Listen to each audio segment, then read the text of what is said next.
নমস্কার বন্ধুরা, তুমি কি বারবার 1111 দেখছো ঘড়িতে, মোবাইলে বা হঠাৎ কোনো জায়গায়?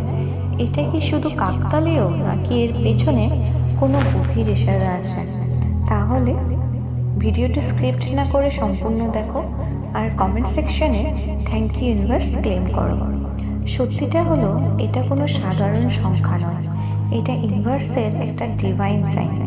যখন তুমি বারবার 1111 দেখতে শুরু করো, তখন বুঝে নাও ইউনিভার্স তোমার সাথে যোগাযোগ করার চেষ্টা করছে, তোমাকে কিছু বোঝাতে চাইছে।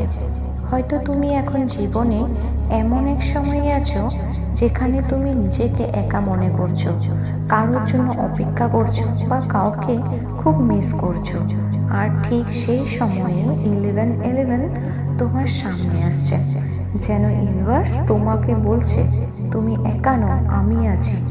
1111 শুধু একটা সংখ্যা নয়, এটা একটা কানেকশন তোমার আর সেই মানুষটার মতো যাকে তুমি মন থেকে ভালোবাসো। হয়তো সে এখন তোমার থেকে অনেক দূরে, কিন্তু তার মনেও ঠিক একই অনুভূতি আছে। তোমাদের মাঝে যে কানেকশনটা, সেটা সাধারণ নয়, র্যান্ডম না, সেটা ডিভাইন ইন্টারনাল। 1111 মানে তোমার জীবনে খুব শীঘ্রই কিছু বড় পরিবর্তন আসতে চলছে। হয়তো নতুন ভালোবাসা, অথবা পুরানো কারোর সাথে আবার মিলন। তাই পরের বার যখন তুমি 1111 দেখবে, একটু থেমে নিজের মনকে জিজ্ঞেস করো, আমি সত্যি কি চাই?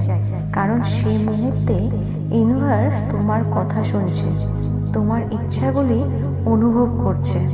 তাই বিশ্বাস রাখো, সব কিছু ঠিক সময় হবে, আর যেটা সত্যি তোমার জন্য সেটাই হবে।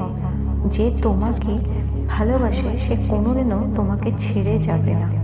হয়তো একটু দেরি হচ্ছে, কিন্তু সব কিছু সুন্দরভাবে ঠিক সময়ে হবে, কারণ তোমার গল্পটা এখনো শেষ হয়নি।